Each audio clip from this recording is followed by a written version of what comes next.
In this video, we're just looking at some exam and exam style problems relating to sums of squares and cubes. Typically in these problems, there'll be a little bit of work to do before you can actually apply the formula. So here's one such question. It's the sum from r equals 21 to 30 of r squared minus 1 times r plus 2. So what's essential in these is that you expand this first. We can't do anything like find the sum here and find the sum here and multiply. It doesn't give us the correct answer. So let's expand this out. We've got the sum from r equals 21 to 30. Now we get r squared times r is r cubed. So we've got an r cubed. And I'll split as I go as well. I've got 2 times r squared. So that's going to be plus 2 times the sum from r equals 21 to 30 of the squares. Then I've got minus r, so it's minus 1 times the sum from r equals 21 to 30 of r. And I've also got minus 2, so it's minus 2 times the sum from r equals 21 to 30 of 1. Okay, further splitting needs to happen because each of these I'll need to express as one sum minus another. So what we've got is the sum from r equals 1 to 30 of the cubes minus the sum from r equals 1 to 20. So it's minus the stuff I don't want of the cubes. Plus 2 times the sum from r equals 1 to 30 of the squares minus the stuff I don't want. So 2 times the sum from r equals 1 to 20 of the squares. Then these need to be split as well. So it's minus the, okay, and here you need to be careful because it's sort of negative territory. So it's going to be minus this stuff and then plus the stuff to get rid of. So it's minus the sum of from r equals 1 to 30 of r. And then it's going to be plus, because that's getting rid of negatives, the sum from r equals 1 to 20 of r. This one I reckon we can just do in our heads because there are 10 numbers inclusive from 21 to 30. Add up 1 10 times and times by 2. That's just minus 20. So it's just one fewer things to do, which is good. Now it's just lots and lots of subbing in. So it's subbing into the cubes first. So a quarter, and n is 30 here. So it's 30 squared times 31 squared minus a quarter of 20 squared times 21 squared. Now, in these sorts of questions in an exam, I would almost certainly just do this and go straight to my answer because it's an awful lot to punch into the calculator. So here we've got 2 times the sum of the squares. So 2 times a sixth times 30 times 31 times 2 times 30 plus 1, which is 61. Minus, when I sub in 20, so 2 times a sixth times 20 times 21 times 2 times 20 plus 1, which is 41. Right, onto the natural numbers. So minus the sum up to 30, so minus a half times 30 times 31, and then plus the sum to 20, half times 20 times 21. Finally, minus 20. Now, I really don't know about you, but I can't be bothered to key that into my calculator. If I was being really careful, I would key that all in to check I've got it. But I honestly think a much faster way of doing this that's not going to completely do your head in would be to just key the whole thing in here.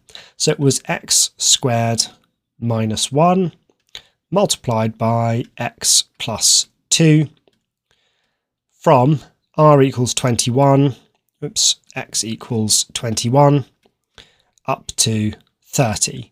And the answer should be this huge number, 185,020. And by all means, go ahead and key this all in to check that we've got it right. I'll leave that as an exercise for you.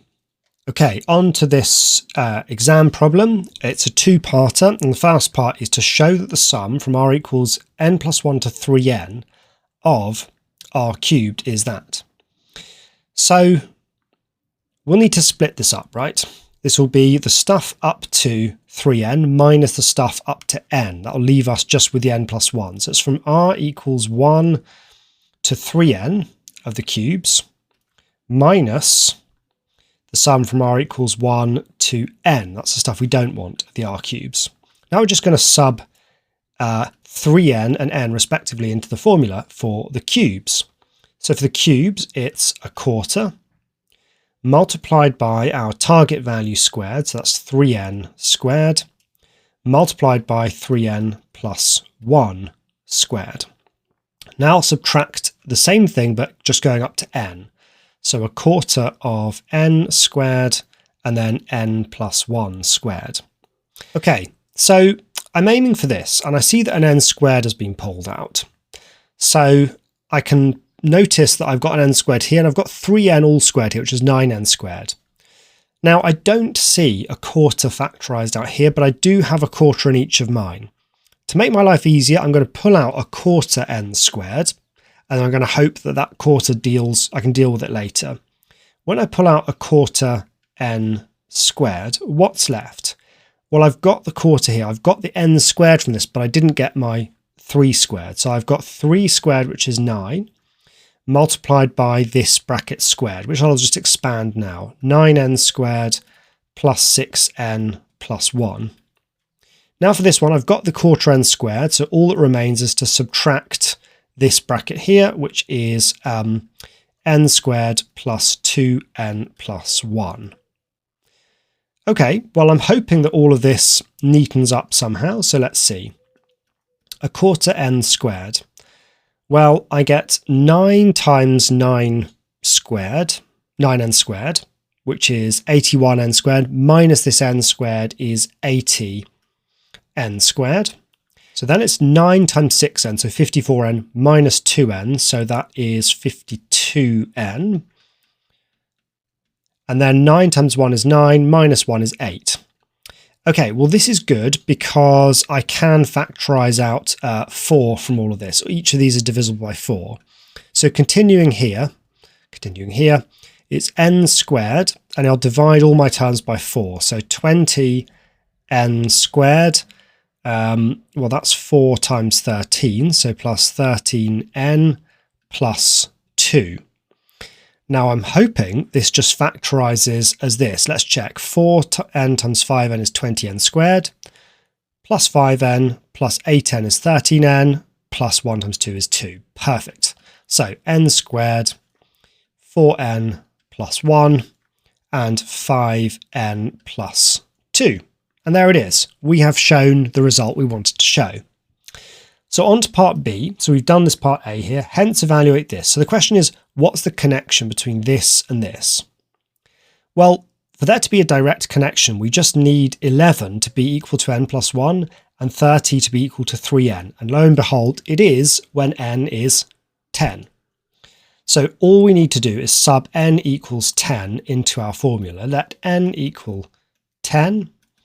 What we get is the sum from r equals 11 to 30 of r cubed is, well, subbing 10 into the formula we proved above, it's 10 squared times 4 times 10 plus 1, which is 41, plus 5 times 10 plus 2, which is 52.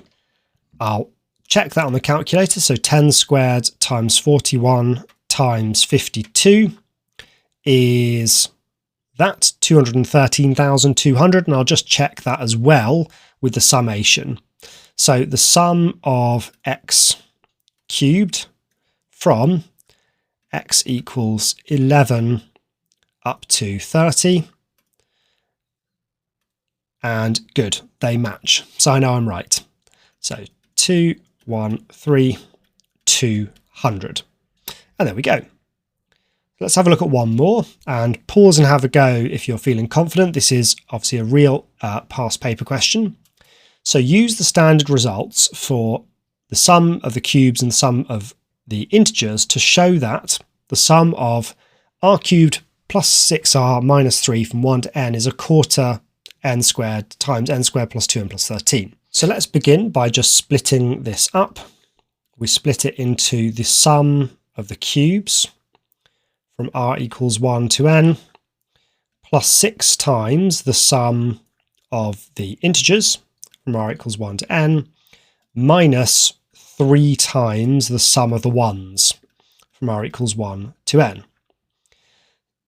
Okay, well, the sum of the cubes is a quarter n squared n plus 1 squared. Now, the sum of the r's, well, it's 6 lots of half times n plus 1. And then it's just minus 3n, because 1 added up from 1 to n is n, multiplied by 3n. So we're always trying to factorize out what we can, and we can be guided by the thing we need to show. So I'm hoping that a quarter n squared pulls out. Now, I can easily do that from here, but I can't easily do that from here. I therefore want to try to sort this stuff out first. The reason for that is if I just go ahead and pull out what I can now, which is actually just n, right? N is the only common factor. I'll be left with a cubic here. I don't really want to deal with cubics. So I'll leave this one alone. And I'm hoping that if I do some work on the other stuff, in fact, n squared will emerge as a factor. So let's see. We've got 6 times half n that's 3n. 3n times 1 is 3n squared. And 3n times 1 is 3n. Look, there we go. Plus 3n minus 3n. These two cancel, and there's my n squared factor. Much better to sort that out first, rather than just factorising out n, which was the only common factor. It would have left a real mess to deal with. So if I pull out, I'll just go and pull out a quarter n squared already. That leaves me with n plus 1 squared, which expanded is n squared plus 2n plus 1. And how do I factorise out a quarter n squared from 3n squared? Well, I divide by n squared, leaving 3, and I divide by a quarter, leaving 12. Right? Think about if you expanded that. A quarter n squared times 12 is 3n squared as required.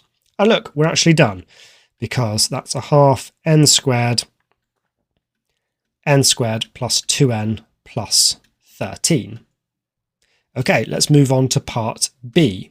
So we've got that result, hence find the exact value of this.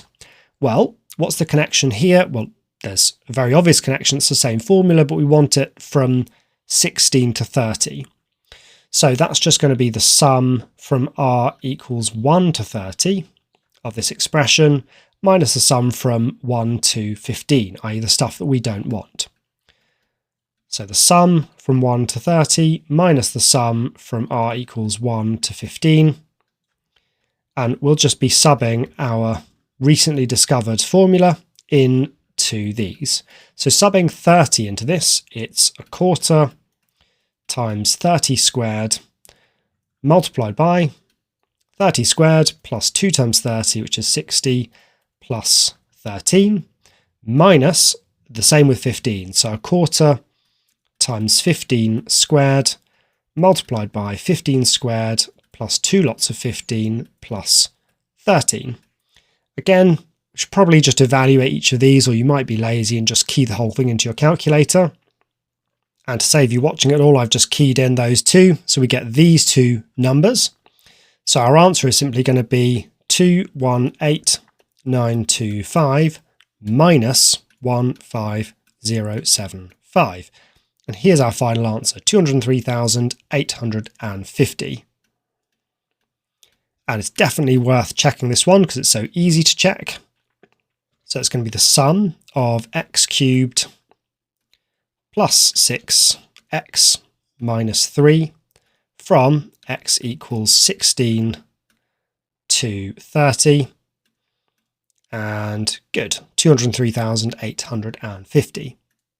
Okay, so that's all the content of our sums of series, looking at whole numbers, squares and cubes.